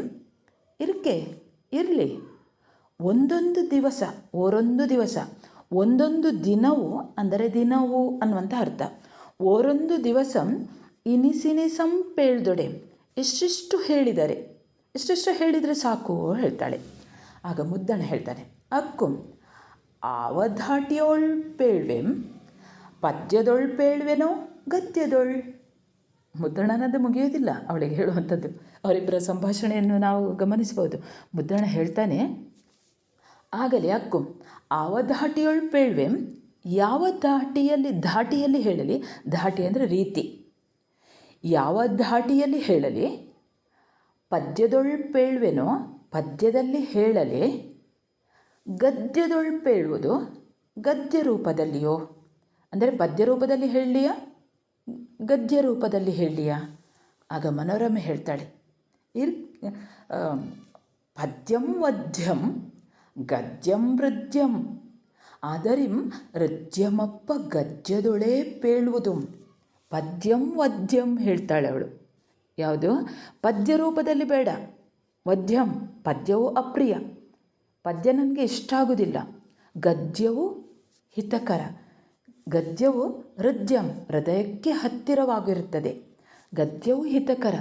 ಆದುದರಿಂದ ಹೃದ್ಯಮಪ್ಪ ಗದ್ಯದೊಳೇ ಪೇಳುವುದು, ಹೃದಯಕ್ಕೆ ಹತ್ತಿರವಾಗಿರುವಂತಹ ಗದ್ಯ ರೂಪದಲ್ಲಿಯೇ ಪೇಳುವುದು, ಹೇಳುವುದು. ಆಗ ಮುದ್ದಣ ಹೇಳ್ತಾನೆ, ನಸುನಗೆಯಿಂ ನಸು ನಗುತ್ತಾ ಹೇಳ್ತಾನೆ, ಅದಂತಿರ್ಕೆ ಎಂತಪ್ಪ ನಲ್ಗತೆಯಂ ಬಿತ್ತರಿಸಿದೊಡೆ ಅರಮನೆಯೊಳ್ ರನ್ನಗಡಗಮಂ ಪೊನ್ನ ಕಂಟಿಕೆಯಂ ಮೆಚ್ಚನೀವರ್ ನೀನು ಈವುದೇಂ. ನಸುನಗುತ್ತಾ ಇಲ್ಲಿ ಸರಸ ಸಂಭಾಷಣೆ ನಡೀತಾ ಉಂಟು ಗಂಡ ಹೆಂಡತಿಯರಲ್ಲಿ, ಪತಿ ಸತಿಯರಲ್ಲಿ. ಅವನದಕ್ಕೆ ಹೇಳ್ತಾನೆ, ಅದು ಹಾಗಿರಲಿ, ಅದಂತಿರ್ಕೆ ಅದು ಹಾಗಿರಲಿ, ಇಂತಪ್ಪ ನಲ್ಗತೆಯಂ ಇಂತಹ ಸುಂದರ ಕಥೆಯನ್ನು ಬಿತ್ತರಿಸಿದೊಡೆ ಹೇಳಿದರೆ ಅರಮನೆಯಲ್ಲಿ ರನ್ನ ಕಡಗಮಂ, ರನ್ನ ರತ್ನ, ಕೈ ಕಡಗ ಅಂತ ಹೇಳ್ತಾರೆ ನೋಡಿ, ಕೈಗೆ ಧರಿಸುವಂಥದ್ದು, ರತ್ನದ ಕೈ ಕಡಗ, ಹಾಗೆ ಪೊನ್ನ ಕಂಠಿಕೆಯಂ ಕಂಠಿಕೆ ಕಂಠದಲ್ಲಿ ಧರಿಸುವಂಥದ್ದು, ಪೊನ್ನು ಹೊನ್ನು ಚಿನ್ನ, ಚಿನ್ನದ ಸರವನ್ನು ಕಂಠಿಕೆಯನ್ನು ಉಡುಗೊರೆ, ಮೆಚ್ಚನ್ ಅಂದರೆ ಉಡುಗೊರೆ, ಈವರ್ ಕೊಡುತ್ತಾರೆ, ಮೆಚ್ಚನ್ ಈವರ್ ಬಿಡಿಸಿ ಬರೆಯಿರಿ, ಉಡುಗೊರೆಯಾಗಿ ನೀಡುತ್ತಾರೆ. ನೀನೇನು ಕೊಡುವೆ, ನೀನೀವುದೇಂ ನೀನು ಏನನ್ನು ಕೊಡುವೆ? ಆಗ ಮನೋರಮೆ ಹೇಳ್ತಾಳೆ, ಪೆರತೇಂ ಎನ್ನನೇ ಆನಿವೆಂ, ಪೆರತೇಂ ಮತ್ತಿನ್ನೇನು, ಎನ್ನನೇ ಆನೀವೆಂ ನನ್ನನ್ನೇ ನಾನು ಕೊಡುವಾಗ ಮತ್ತಿನ್ನೇನು. ಆಗ ಮುದ್ದಣ ಹೇಳ್ತಾನೆ, ಬಲ್ಗಡಸುಗಾರ್ತಿಯೈಸೆ ಅರಿಯೆಯ ಮುನ್ನಮೇ ನಿನ್ನ ತಾಯಿ ತಂದೆಯರ್ ಎನಗೆ ಇತ್ತರೆಂಬುದು. ಬಲ್ಗಡಸುಗಾರ್ತಿಯೈಸೆ ಅಂದರೆ ನೀನು ಬಹಳ ಗಟ್ಟಿಗಿರ್ತಿ, ಗಡಸುಗಾರ್ತಿ ಗಟ್ಟಿಗಿತ್ತಿ, ನೀನು ಬಹಳ ಗಟ್ಟಿಗಿತ್ತಿ. ಮೊದಲೇ ಮುನ್ನಮೇ ನಿನ್ನ ತಾಯಿ ತಂದೆಯರು, ನಿನ್ನ ತಂದೆ ತಾಯಿಯರು ನನಗೆ ನಿನ್ನನ್ನು ಕೊಟ್ಟರೆಂಬುದು ಗೊತ್ತಿಲ್ಲವೇ? ನಿನ್ನನ್ನು ನನಗೆ ಮದುವೆ ಮಾಡಿಕೊಟ್ಟಿದ್ದಾರೆ, ಅದು ಗೊತ್ತಿಲ್ಲವೇ? ನಾನು ಕೇಳಿರುವಂಥದ್ದು ಬೇರೆ, ನೀನು ನಿನ್ನನ್ನು ಕೊಟ್ಟಿರುವುದು ಹೌದು, ಅದು ನಿನ್ನ ತಾಯಿ ತಂದೆಯರು ನಿನ್ನನ್ನು ನನಗೆ ಕೊಟ್ಟಿರುವಂಥದ್ದು. ಆಗ ಮನೋರಮೆ ಹೇಳ್ತಾಳೆ, ಇದೇ ಥರ ನುಡಿ ಪೋಕೆ ಪರಾಧೀನಗಳ ಪುರಾಣವನ್ನು ಓದಿದಿಂ ಬಳಿಯ ಮಲ್ತೇರ್ ದಕ್ಷಿಣೆಯ ನೀವುದು. ಅರಮನೆಯವರಂ ಕಬ್ಬಮಂ ಕಂಡಲ್ತೆ ಕಚ್ಚಳಿಯ ನಿತ್ತರ್ ಆನುಂ ಕಥೆಯಂ ಕೇಳ್ದು ಸೊಗಸಾಗೆ ಬಲ್ಲಂತೆ ಸಮ್ಮಾನಿಸುವೆಂ. ಇದೇ ಥರ ನುಡಿ, ಇದೆಂತಹ ಮಾತು, ಪೋಕೆ ಹೋಗಲಿ. ಪರಾಧೀನೆಗಡ ನಾನು ಪರಾಧೀನೆಯಲ್ಲವೇ, ನಿನ್ನನ್ನು ಆಶ್ರಯಿಸಿದವಳಲ್ಲವೇ, ನನಗೆ ಸ್ವತಂತ್ರವೇ ಇಲ್ಲ, ನಾನು ನಿನ್ನ ಅಧೀನಳು. ಪುನಃ ಮುಂದುವರಿಸ್ತಾಳೆ, ಪುರಾಣಮನ್ ಓದಿದಿಂಬಳಿಯ ಮಲ್ತೆ ದಕ್ಷಿಣೆಯ ನೀವುದು. ಪುರಾಣ ಓದಿದ ನಂತರವಲ್ಲವೇ ದಕ್ಷಿಣೆ ಕೊಡುವುದು. ಹಾಗೆ ಅರಮನೆಯವರು ಕಬ್ಬಮಂ ಕಂಡಲ್ತೆ ಕಚ್ಚಳಿಯ ನಿತ್ತರ್. ಅರಮನೆಯವರು ಕಬ್ಬ ಕಾವ್ಯ ತತ್ಸಮ ತದ್ಭವ ಬರೆಯಿರಿ ಬರ್ಬೋದು, ಕಾವ್ಯ ಕಬ್ಬ. ಕಬ್ಬಮಂ ಕಂಡಲ್ತೆ ಕಾವ್ಯವನ್ನು ನೋಡಿ ಅಲ್ಲವೇ ಕಚ್ಚಳಿಯ ನಿತ್ತರ್, ಕಚ್ಚಳಿ ಅಂದರೆ ಕೈ ಕಡಗ. ಅರಮನೆಯವರು ಕಾವ್ಯವನ್ನು ನೋಡಿ ಅಲ್ಲವೇ ಕೈ ಕಡಗವನ್ನು ನೀಡುವುದು, ಅಂದರೆ ಉಡುಗೊರೆಯನ್ನು ಕೊಡುವುದು. ಆನುಂ ಕಥೆಯಂ ಕೇಳ್ದು ಸೊಗಸಾಗೆ ಬಲ್ಲಂತೆ ಸಮ್ಮಾನಿಸುವೆಂ. ಆನುಂ ನಾನೂ ಕೂಡ, ಆನುಂ ನಾನೂ ಸಹ ಕಥೆಯಂ ಕೇಳ್ದು ಕಥೆಯನ್ನು ಕೇಳಿ ಸೊಗಸಾಗೆ ಸಂತೋಷವಾದರೆ ಮಾತ್ರ ಬಲ್ಲಂತೆ ಸಮ್ಮಾನಿಸುವೆಂ, ನನಗೆ ತಿಳಿದ ರೀತಿಯಲ್ಲಿ ನಿನ್ನನ್ನು ಸನ್ಮಾನಿಸುತ್ತೇನೆ. ಆಗ ಮುದ್ದಣ್ಣ ಹೇಳ್ತಾನೆ, ಒಳ್ಳಿತೊಳ್ಳಿತು ಕಥೆಯಂ ಲಾಲಿಸಿ ಬಳಿಕ ಈಯನೆಂದೊಡೆ ಬಿಡೆಂ ನೋಳ್ಪೆಂ. ಒಳ್ಳೆಯದು, ಕಥೆಯಂ ಲಾಲಿಸು ಕೇಳು, ಕಥೆಯನ್ನು ಕೇಳಿ ಆಮೇಲೆ ಈಯನ್ ಎಂದೊಡೆ, ಈಯನ್ ಕೊಡುವುದಿಲ್ಲ ಎಂದರೆ ಈಯನ್ ಎಂದೊಡೆ ಬಿಡೆಂ ನೋಳ್ಪೆಂ, ಈಯನ್ ಕೊಡುವುದಿಲ್ಲವೆಂದರೆ ನಾನು ಸುಮ್ಮನೆ ಬಿಡಲಾರೆ, ನೋಡುತ್ತೇನೆ. ಆಗ ಮನೋರಮೆ ಹೇಳ್ತಾಳೆ, ಆನುಂ ನೋಳ್ಪೆಂ ಕಥೆಯ ಪುರುಳೆಂತು ಇರ್ಕುಂ ಎಂದು. ನಾನು ನೋಡುತ್ತೇನೆ, ನಾನು ಕೂಡ ಕಥೆಯ ಸಾರಸತ್ವ, ಪುರುಳು ಸಾರಸತ್ವ, ಅದರ ಸತ್ವ ಹೇಗೆ ಉಂಟು, ಇರ್ಕುಂ ಎಂದು, ಅದರ ಸಾರಸತ್ವ ಎಂತಹುದು ಎಂದು ನೋಡುತ್ತೇನೆ. ಆಗ ಮುದ್ದಣ್ಣ ಹೇಳ್ತಾನೆ, ಆದೊಡೆ ಆಲಿಸು. ಹಾಗಾದರೆ ಕೇಳು, ಒಳ್ಳೆಯದು, ಕಥೆಯನ್ನು ಕೇಳು. ಆದೊಡೆ ಆಲಿಸು. ಸ್ವಸ್ತಿ ಶ್ರೀಮತ್ ಸುರಾಸುರೇಂದ್ರ ನರೇಂದ್ರ ಮುನೀಂದ್ರ ಫಣೀಂದ್ರ ಮಣಿ ಮಕುಟ ತಟ ಘಟಿತ. ಹಾಗಾದರೆ ಕೇಳು, ಇದು ಸ್ವಸ್ತಿ ಶ್ರೀಮತ್ಸುರಾಸುರೇಂದ್ರ, ಅದರಲ್ಲಿ ಸುರಾಸುರೇಂದ್ರ ನರೇಂದ್ರ ಮುನೀಂದ್ರ ಫಣೀಂದ್ರ ಮಣಿ ಮಕುಟ ತಟ. ಇಲ್ಲಿ ಫಣೀಂದ್ರ, ಫಣೀಂದ್ರ ಅಂದರೆ ಸುರೇಂದ್ರ, ಸುರ ಕುಡಿಸು ಇಂದ್ರ, ಸುರ ಅಂದರೆ ದೇವತೆಗಳು, ದೇವತೆಗಳ ಒಡೆಯ. ನರೇಂದ್ರ, ನರ ಕುಡಿಸು ಇಂದ್ರ, ನರ ಅಂದರೆ ಮನುಷ್ಯರು, ಪ್ರಜೆಗಳು, ಪ್ರಜೆಗಳಿಗೆ ಒಡೆಯನಾದವನು. ಮುನೀಂದ್ರ, ಮುನಿಗಳಿಗೆ ಒಡೆಯನಾದವನು. ಹಾಗೆ ಫಣೀಂದ್ರ, ಫಣೀಂದ್ರ ಅಂದರೆ ಆದಿಶೇಷನಿಗೆ ಹೇಳುವಂಥದ್ದು, ನಾಗೇಂದ್ರನಿಗೆ ಹೇಳುವಂಥದ್ದು. ಹಾಗೆ ಮಣಿ ಮಕುಟ, ಮಕುಟ ಅಂದರೆ ಕಿರೀಟ. ತಟ ಘಟಿತ, ತಟ ದಡದಲ್ಲಿರುವಂಥ, ಘಟಿತ ಉಂಟಾದಂತಹ, ಅಂದರೆ ಇದನ್ನು ಅವನು ಹೇಳ್ತಾ ಹೋಗ್ತಾನೆ. ಯಾವುದು ಈ ರೀತಿ ಒಂದು ದೊಡ್ಡ ಒಂದು ಸಾಲನ್ನೇ ಹೇಳ್ತಾ ಹೋಗ್ತಾನೆ ಯಾರು, ಮುದ್ದಣ್ಣ. ಸ್ವಸ್ತಿ ಶ್ರೀಮತ್ ಸುರಾಸುರೇಂದ್ರಂ ನರೇಂದ್ರ ಮುನೀಂದ್ರ ಫಣೀಂದ್ರ ಮಣಿ ಮಕುಟ ತಟ ಘಟಿತ ಅನ್ನುವಂತಹ ಈ ಒಂದು ಸಂಭಾಷಣೆಯೇ, ಆ ಸಾಲನ್ನು ಹೇಳುವಾಗ ಮನೋರಮೆ ಕೂಡಲೇ ನಿಲ್ಲಿಸಿಬಿಡ್ತಾಳೆ. ಓ ತಡೆ ತಡೆ, ವಸುಧೆಗೆ ಒಡೆಯನಪ್ಪ ರಾಮಚಂದ್ರನ ಕಥೆಯಂ ಪೇಳೆನೆ, ಬಸದಿಗೆ ಒಡೆಯರಪ್ಪ ಸುರೇಂದ್ರರ ಚರಿತ್ರೆಯಂ ಪೇಳುವುದೇ. ಸಾಲ್ಗುಂ ಸಾಲ್ಗುಂ, ಇಂತೆರ್ದೆಗೊಳ್ಳುವ ಕತೆಗೆ ಎಂತು ಉಡುಗೊರೆಗೆ ಇವೆನು. ಓಹೋ ತಡೆ ತಡೆ, ಓಹೋ ತಡೆ ತಡೆ, ನಿಲ್ಲಿಸು.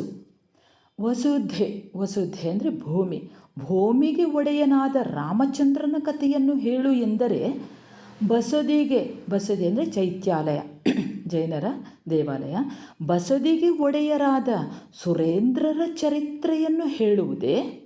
ಸಾಲ್ಗುಂ ಸಾಲ್ಗುಂ, ಸಾಕು ಸಾಕು, ಇಂತು ಎರ್ದೆಗೊಳ್ಳುವ, ಇಂತಹ ಎದೆ ಬಿರಿಯುವ ಕತೆಗೆ ಎಂತು ಉಡುಗೊರೆಗೈಯುವೆನೋ, ಹೇಗೆ ಉಡುಗೊರೆ ನೀಡುವುದು. ಓಹೋ ತಡೆ, ನಿಲ್ಲಿಸು. ಭೂಮಿಗೆ ಒಡೆಯನಾದ ರಾಮಚಂದ್ರನ ಕಥೆಯನ್ನು ಹೇಳು ಎಂದರೆ ಬಸದಿಗೆ ಒಡೆಯನಾದ ಸುರೇಂದ್ರರ ಚರಿತ್ರೆಯನ್ನು ಹೇಳುವುದೇ. ಸಾಕು ಸಾಕು, ಇಂತಹ ಎದೆ ಬೆರೆಯುವ ಕಥೆಗೆ ಹೇಗೆ ಉಡುಗೊರೆ ನೀಡುವುದೋ. ಆಗ ಮುದ್ದಣ ಹೇಳ್ತಾನೆ, ನಲ್ನುಡಿಯಿದು ರಮಣಿ ಕಚಂಗಳಾಣೆ, ಅಲ್ತು ಬಸದೀಂದ್ರರ ಕಥೆಯಲ್ತು. ರಾಮಚಂದ್ರನ ಕಥೆಯನ್ನೇ ಪೊಗಳ್ದು ಪೇಳುವುದು ಇದು ಸಕ್ಕದೊಂದು ಚೆಲುವು. ನಲ್ನುಡಿಯಿದು ರಮಣಿ, ನಲ್ ನುಡಿ ಸುಂದರವಾದ ನುಡಿ ಇದು ರಮಣಿ, ರಮಣಿ ಅಂದರೆ ಪ್ರಿಯೆ, ಪ್ರಿಯೆ ಇದು ಸುಂದರವಾದ ವಾಕ್ಯಗಳಷ್ಟೇ. ಕಚಂಗಳಾಣೆ, ಕಚ ಅಂದರೆ ತಲೆಗೂದಲು. ಇಲ್ಲಿ ಮನೋರಮೆ ಉದ್ದನೆಯ ಕೂದಲನ್ನು ಹೊಂದಿದ್ದವಳು, ನೀಳವೇಣಿ ಆಗಿದ್ದಂತೆ. ಅವಳ ಕೂದಲನ್ನು ಹಿಡಿದು ಇಲ್ಲಿ ಮುದ್ದಣ್ಣ ಹೇಳ್ತಾನೆ, ಕಚಂಗಳಾಣೆ, ನಿನ್ನ ಈ ಮುಡಿ ಇದೆಯಲ್ಲ, ನಿನ್ನ ಕೂದಲು ಇದೆಯಲ್ಲ, ಈ ತುರುಬು ಇದೆಯಲ್ಲ, ಅದರ ಮೇಲೆ ಆಣೆ. ಇದು ಬಸದೀಂದ್ರರ ಕಥೆಯಲ್ತು, ಇದು ಬಸದಿ ಜೈನ ಮುನಿಗಳ ಕಥೆಯಲ್ಲ. ರಾಮಚಂದ್ರನ ಕಥೆಯನ್ನೇ ಪೊಗಳ್ದು ಪೇಳುವುದಿದು. ರಾಮಚಂದ್ರನ ಕಥೆಯನ್ನೇ ಹೊಗಳಿ ಹೇಳುವಂಥದ್ದು.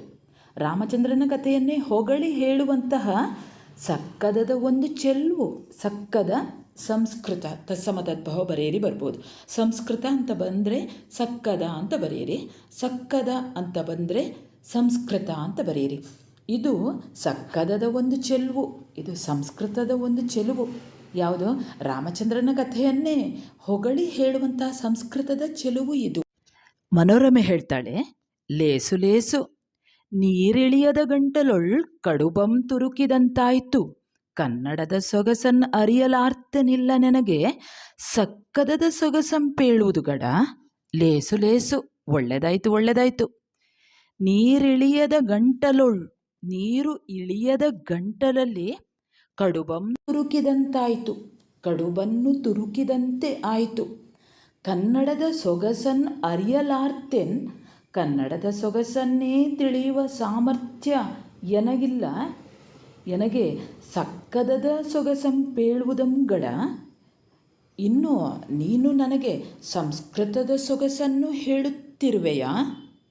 ನೀರು ಇಳಿಯದ ಗಂಟಲೊಳ್, ನೀರೇ ಇಳಿಯದಂತಹ ಗಂಟಲಲ್ಲಿ ಕಡುಬಂ ತುರುಕಿದಂತಾಯಿತು. ಕಡುಬು ಅಂದರೆ ಉದ್ದಿನ ತಿಂಡಿ, ಮೂಡೆ ಇರ್ಬೋದು, ಗುಂಡ ಇರ್ಬೋದು, ಅಥವಾ ಕೊಟ್ಟೆ ಅಂತ ಹೇಳ್ತಾರೆ. ಉದ್ದಿನಿಂದ ತಯಾರಿಸಿದಂತಹ ತಿಂಡಿಯನ್ನು ತಿನ್ನುವಾಗ ಯಾವುದಾದ್ರೂ ನೀರೋ ಅಥವಾ ಕಾಫಿಯೋ ಚಾವೋ ಇರಬೇಕು. ಇಲ್ಲಿದ್ರೆ ಹಾಗೆ ತಿನ್ನಲಿಕ್ಕೆ ಹೋದರೆ ಅದು ಗಂಟಲಲ್ಲಿ ಸಿಕ್ಕಿ ಬೀಳ್ತದೆ. ಅದಕ್ಕೆ ಇಲ್ಲಿ ಹೇಳುವಂಥದ್ದು ಸಂಸ್ಕೃತ ಬಹಳ ಕಷ್ಟ ಅನ್ನುವಂಥದ್ದನ್ನು ಇಲ್ಲಿ ಮನೋರಮೆ ಹೇಳ್ತಾಳೆ. ಕನ್ನಡವೇ ಇಳಿಯುವುದಿಲ್ಲ, ಇನ್ನು ಸಂಸ್ಕೃತವನ್ನು ಹೇಳ್ತಾ ಇದೆಯಾ ಅಂತ. ಕನ್ನಡದ ಸೊಗಸನ್ನು ಅರಿಯಲಾರದ ಆರ್ತೇನ್ ಇಲ್ಲ ನನಗೆ. ಯಾವುದು? ನನಗೆ ಅರ್ಥೇನಿಲ್ಲ ಅಂದರೆ ಸಾಮರ್ಥ್ಯ ಇಲ್ಲ. ಕನ್ನಡದ ಸೊಗಸನ್ನೇ ಅರಿಯುವಂತಹ ಸಮರ್ಥಳಲ್ಲ ನಾನು. ಅಂತಹ ಸಾಮರ್ಥ್ಯವೇ ಇಲ್ಲ. ನೀನು ಅದನ್ನು ಸಂಸ್ಕೃತದಲ್ಲಿ ಹೇಳ್ತಾ ಇದ್ದೀಯಲ್ಲ, ಸಕ್ಕದದ ಸೊಗಸಂಪೇಳುವುದು ಗಡ. ನೀನು ಸಂಸ್ಕೃತದಲ್ಲಿ ಹೇಳುತ್ತಿರುವೆಯಾ? ಸಂಸ್ಕೃತದ ಸೊಗಸನ್ನು ಹೇಳುತ್ತಿರುವೆಯಾ? ಕನ್ನಡದ ಸೊಗಸನ್ನೇ ತಿಳಿಯುವ ಸಾಮರ್ಥ್ಯ ನನಗಿಲ್ಲ, ಇನ್ನು ನೀನು ಸಂಸ್ಕೃತದ ಸೊಗಸನ್ನು ಹೇಳುತ್ತಿರುವೆಯಾ? ಆಗ ಮುದ್ದಣ ಹೇಳ್ತಾನೆ, ಅಪ್ಪೊಡೆ ಇನ್ನೆಂತೋ ಒರೆವೆಂ. ಹಾಗಾದರೆ ಇನ್ನು ಯಾವ ರೀತಿ ಹೇಳಲಿ? ಬಹಳ ಸುಂದರವಾದಂತಹ ಒಂದು ಸೊಗಸಾದ ಸಂಭಾಷಣೆಯನ್ನು ಗಂಡ ಹೆಂಡತಿ ಮಾಡ್ತಾ ಇದ್ದಾರೆ. ಅದು ಬೇಡ ಇದು ಬೇಡ ಅಂತ ಅವಳು ಹೇಳ್ತಾಳೆ. ಹೀಗೆ ಹೇಳ ಹಾಗೆ ಹೇಳ ಅಂತ ನಮ್ಮ ಮುದ್ದಣ್ಣ ಹೇಳ್ತಾನೆ. ಕೊನೆಗೆ ಅವಳು, ಇಲ್ಲ ಸಂಸ್ಕೃತದ್ದು ಯಾವುದು ಬೇಡ, ನನಗೆ ಕನ್ನಡವನ್ನೇ ತಿಳ್ಕೊಳ್ಳಿಕ್ಕೆ ಸಾಮರ್ಥ್ಯ ಇಲ್ಲ, ನಿನ್ನ ಸಂಸ್ಕೃತದಲ್ಲಿ ಹೇಳ್ತೀಯಾ ಅಂತ ಹೇಳಿದಾಗ ಅದೇ ಅವನು ಹೇಳ್ತಾನೆ, ಅಪ್ಪೊಡೆ ಇನ್ನೆಂತೂ ಒರೆವೆ ಹೇಳಲಿ. ಹಾಗಾದರೆ ಇನ್ನು ಯಾವ ರೀತಿ ಹೇಳಲಿ? ಆಗ ಮನೋರಮೆ ಹೀಗೆ ಹೇಳ್ತಾಳೆ, ತಿರುಳ್ಗನ್ನಡದ ಬೆಳ್ನುಡಿಯೊಳೆ ಪೊರುಳೊಂದೆ ಪೇಳುವುದು ಕನ್ನಡಂ ಕತ್ತುರಿಯಲ್ತೆ. ತಿರುಳ್ಗನ್ನಡದ ಸಾರವತ್ತಾದಂತಹ ಅರ್ಥಪೂರ್ಣವಾದಂತಹ ಕನ್ನಡದ ಬೆಳ್ನುಡಿಯೊಳ್, ಸವಿಯಾದ ಮಾತುಗಳಲ್ಲಿ, ಸವಿಯಾದ ತಿಳಿ ಮಾತುಗಳಲ್ಲಿ, ಸರಳವಾದ ಮಾತುಗಳಲ್ಲಿ ಪೊರುಳೊಂದೇ ಪೇಳುವುದು. ಪುರುಳು ಸತ್ವ ಸಾರ. ಪೊರುಳೊಂದೇ ಪೇಳುವುದು, ಸಾರವನ್ನು ಮಾತ್ರ ಹೇಳು. ಅಂದರೆ ಸಾರವತ್ತಾದ ಸವಿಯಾದ ತಿಳಿಯಾದ ಮಾತುಗಳಲ್ಲಿ ಸಾರವನ್ನು ಮಾತ್ರ ಹೇಳು. ಕನ್ನಡಂ ಕತ್ತುರಿಯಲ್ತೆ. ಕತ್ತೂರಿ ಅಂತ ಬಂದರೆ ಕಸ್ತೂರಿ ಅಂತ ಬಂದರೆ ಕತ್ತುರಿ ಅಂತ ತತ್ಸಮ ತದ್ಭವ ಬರೆಯಿರಿ. ಕನ್ನಡಂ ಕತ್ತೂರಿಯಲ್ತೆ. ಕನ್ನಡವು ಕಸ್ತೂರಿ ಅಲ್ಲವೇ? ಕಸ್ತೂರಿ ಅನ್ನುವಂಥ ಕಸ್ತೂರಿ ಮೃಗವನ್ನು ಕೇಳಿರ್ಬೋದು. ಆ ಕಸ್ತೂರಿ ಅನ್ನುವಂಥದ್ದು ಬಹಳ ಬೆಲೆ ಬಾಳುವಂತಹ ಒಂದು ಅಮೂಲ್ಯವಾದಂಥ ಒಂದು ವಸ್ತು ಕಸ್ತೂರಿ. ಕನ್ನಡವೂ ಕೂಡ ಬಹಳ ಬೆಲೆ ಬಾಳುವಂಥದ್ದು, ಅಮೂಲ್ಯವಾದದ್ದು, ಸಾರವತ್ತಾಗಿರುವಂಥ ಸವಿಯಾದ ಮಾತುಗಳಿಂದ ಕೂಡಿರುವಂತಹ ಕನ್ನಡ. ಹಾಗಾಗಿ ಅವಳು ಹೇಳ್ತಾಳೆ, ಕನ್ನಡ ಕಸ್ತೂರಿ ಅಲ್ಲವೇ, ಕನ್ನಡಂ ಕತ್ತೂರಿಯಲ್ತೆ. ಆಗ ಮುದ್ದಣ್ಣ ಹೇಳ್ತಾನೆ ಕೊನೆಯದಾಗಿ ನೋಡ್ಕೊಳ್ಳಿ, ಅಪ್ಪುದಪ್ಪುದು ಆದೊಡಂ ಸಕ್ಕದಂ ಒಂದೇ ರನ್ನವಣಿಯಂ ಪೊನ್ನಿಂ ಬಿಗಿದಂತೆಸಗುಂ ಆದರಿಂ ಕರ್ಮಣಿ ಸರದೊಳ್ ಚೆಂಬವಳಂ ಕೋದಂತಿರೆ ರಸಂ ಒಸರೆ ಲಕ್ಕಣಂ ಮಿಕ್ಕಿರೆ ಎಡೆಯೊಳ್ ಸಕ್ಕದದ ನಲ್ಲುಡಿ ಮೆರೆಯೇ ತಿರುಳ್ಗನ್ನಡದೊಳ್ ಕಥೆಯನ್ನು ಉಸಿರ್ವೆಂ. ಹೀಗೆ ಕನ್ನಡವು ಕಸ್ತೂರಿಯಲ್ಲವೇ, ತಿರುಳ್ಗನ್ನಡದ ಬೆಳ್ನುಡಿಯಲ್ಲಿ ಹೇಳು ಕನ್ನಡವು ಕಸ್ತೂರಿಯಲ್ಲವೇ ಅಂತ ಹೇಳಿದಾಗ ಮುದ್ದಣ ಹೇಳ್ತಾನೆ, ಅಪ್ಪುದಪ್ಪುದು ಆಗಬಹುದು ಆಗಬಹುದು, ಆದೊಡಂ ಆದರೆ ಸಕ್ಕದಂ ಒಂದೇ ರನ್ನವಣಿಯಂ ಪೊನ್ನಿಂ ಬಿಗಿದಂತೆಸಗುಂ. ಸಕ್ಕದಂ ಒಂದೇ, ಸಂಸ್ಕೃತ ಒಂದೇ, ರನ್ನವಣಿಯಂ ರನ್ನ ರತ್ನ, ವಣಿ ಮಣಿ, ರನ್ನವಣಿಯಂ ಸಂಸ್ಕೃತ ಒಂದೇ, ರತ್ನದ ಮಣಿಯನ್ನು ಪೊನ್ನಿಂ ಪೊನ್ನು, ಹೊನ್ನು ಹೊನ್ನು ಅಂದರೆ ಚಿನ್ನ, ಪೊನ್ನಿಂ ಬಿಗಿದಂತೆಸಗುಂ ರತ್ನದ ಮಣಿಯನ್ನು ಚಿನ್ನದಲ್ಲಿ ಕಟ್ಟಿದಂತೆ ಪೋಣಿಸಿದಂತೆ ಶೋಭಿಸುವುದು. ಅಂದರೆ ಸಂಸ್ಕೃತ ಹೇಗೆ ಅಂದರೆ ರತ್ನದ ಮಣಿಯನ್ನು ಚಿನ್ನದಿಂದ ಕಟ್ಟಿಸಿದಂತೆ ಶೋಭಿಸುತ್ತದೆ. ಆದರೆ ಕರ್ಮಣಿ ಸರದೊಳ್ ಚೆಂಬವಳಂ ಕೋದಂತಿರೆ. ಕನ್ನಡ ಅನ್ನುವಂಥದ್ದು ಕರಿಮಣಿ ಸರದಲ್ಲಿ, ಕರ್ಮಣಿ ಸರ, ಕರಿಮಣಿ ಸರ, ಕರಿಮಣಿ ಕಪ್ಪು ಮಣಿ ಸರದಲ್ಲಿ ಚೆಂಬವಳಂ, ಚೆಂಬವಳ, ಕೆಂಪು ಹವಳ, ಚೆಂ ಗುಣವಾಚಕ ಬರೀರಿ ಅಂತ ಬರ್ಬೋದು. ಚೆಂಬವಳ, ಇಲ್ಲಿ ಚೆಂ ಅನ್ನುವಂಥದ್ದು ಗುಣವಾಚಕ, ಚೆಂ ಅಂದರೆ ಕೆಂಪು, ಕೆಂಪು ಹವಳವನ್ನು ಕೋದಂತೆ ಪೋಣಿಸಿದಂತೆ ಕಟ್ಟಿಸಿದಂತೆ.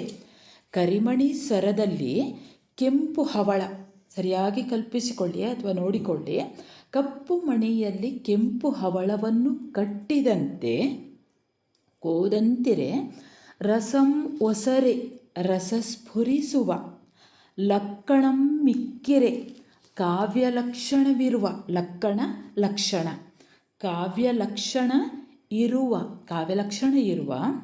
ಎಡೆಯೊಳ್ ಅಲ್ಲಲ್ಲಿ, ಎಡೆ ಸ್ಥಳ ಮಧ್ಯೆ, ಅಲ್ಲಲ್ಲಿ ಸಕ್ಕದದ ನಲ್ನುಡಿ ಮೆರೆಯೇ. ಸಕ್ಕದ ಸಂಸ್ಕೃತದ ನಲ್ನುಡಿ ಸುಂದರವಾದ ನುಡಿಗಳು ಮೆರೆಯುವಂತೆ ಶೋಭಿಸುವಂತೆ, ತಿರುಳ್ಗನ್ನಡದೊಳ್ ಚೆಲುವಾದ ಕನ್ನಡದಲ್ಲಿ, ಸಾರವತ್ತಾದ ಕನ್ನಡದಲ್ಲಿ ಕಥೆಯನ್ನು ಉಸಿರ್ವೆಂ ಕಥೆಯನ್ನು ಹೇಳುತ್ತೇನೆ. ಅಲ್ಲಲ್ಲಿ ನಡುವೆ ಸಂಸ್ಕೃತದ ಚೆಲುವಾದ ಸುಂದರವಾದ ನುಡಿಗಳು ಕೂಡ ಮೆರೆಯುವಂತೆ ಚೆಲುವಾದ ಕನ್ನಡದಲ್ಲಿ ನಾನು ಕಥೆಯನ್ನು ಹೇಳುತ್ತೇನೆ. ವಿದ್ಯಾರ್ಥಿಗಳೇ, ಇಲ್ಲಿಗೆ ಮುದ್ದಣ ಮತ್ತು ಮನೋರಮೆಯರು ಸಂಭಾಷಣೆ ಮಾಡುವಂಥ ಈ ಕಥೆ ಯಾವುದು?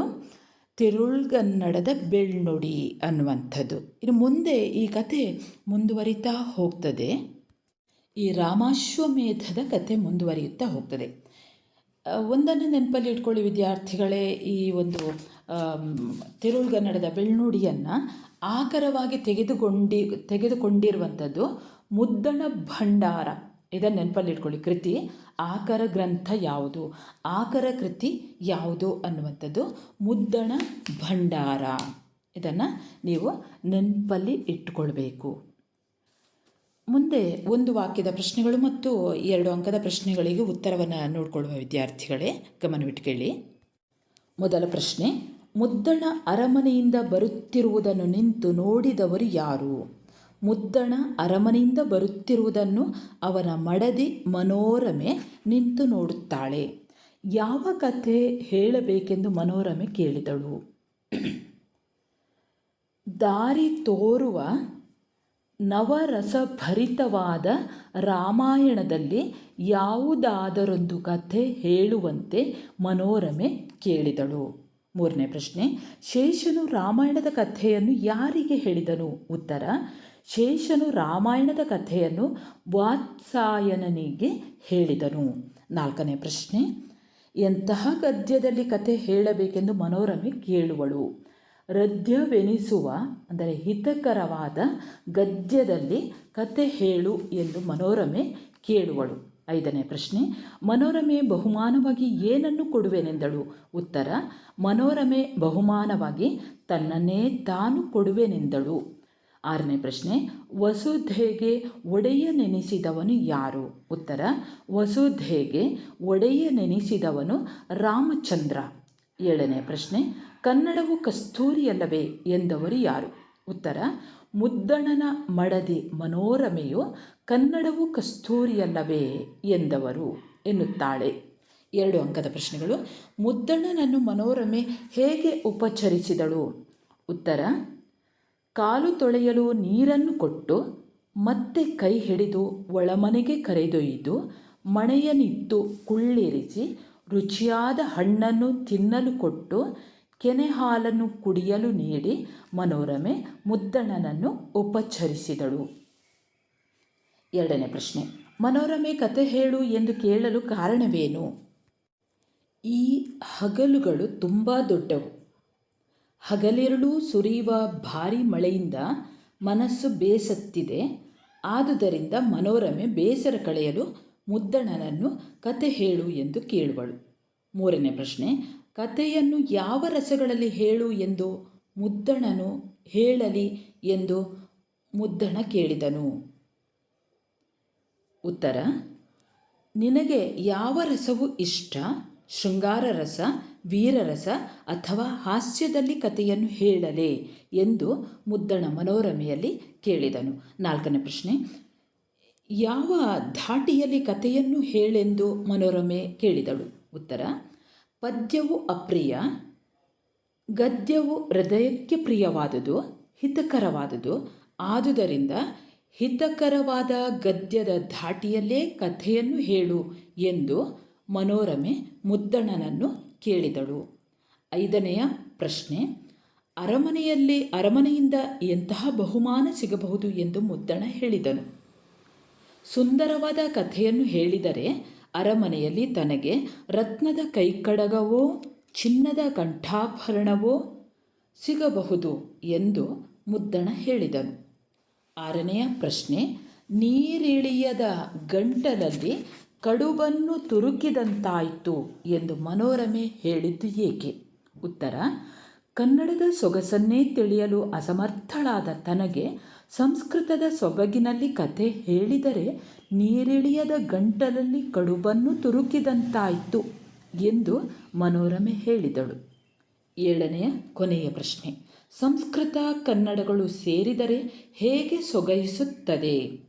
ಉತ್ತರ, ಸಂಸ್ಕೃತ ಕನ್ನಡಗಳು ಸೇರಿದರೆ ಕರಿಮಣಿ ಸರದಲ್ಲಿ ಕೆಂಪು ಹವಳವನ್ನು ಪೋಣಿಸಿದಂತಿರುತ್ತದೆ. ನವರಸಗಳೂ ಸೇರಿ ತಿರುಳ್ಗನ್ನಡದ ಜೊತೆಗೆ ಸಂಸ್ಕೃತದ ನುಡಿ ಅಲ್ಲಲ್ಲಿ ಮೆರೆಯುತ್ತದೆ. ಪ್ರೀತಿಯ ವಿದ್ಯಾರ್ಥಿಗಳೇ, ಇಲ್ಲಿಗೆ ತಿರುಳ್ಗನ್ನಡದ ಬೆಳ್ನುಡಿ, ಮುದ್ದಣ ಬರೆದಂತಹ ತಿರುಳ್ಗನ್ನಡದ ಬೆಳ್ನುಡಿ ಈ ಪಾಠ ಮುಗಿಯುತ್ತದೆ. ಹೇಗಾಯಿತು ಅನ್ನುವಂಥದ್ದನ್ನು ಹೇಳ್ತೀರಲ್ಲ. ಹಾಗೆ ನೀವು ಇನ್ನೂ ಕೂಡ ನನ್ನ ಚಾನಲ್ಗೆ ಸಬ್ಸ್ಕ್ರೈಬ್ ಮಾಡಿರದಿದ್ದರೆ ಸಬ್ಸ್ಕ್ರೈಬ್ ಮಾಡಿಕೊಳ್ಳಿ. ಮತ್ತೆ ಮುಂದೊಂದು ಹೊಸ ವಿಷಯದೊಂದಿಗೆ ಮತ್ತೆ ಬರುತ್ತೇನೆ. ಅಲ್ಲಿಯವರೆಗೆ ನಮಸ್ಕಾರ.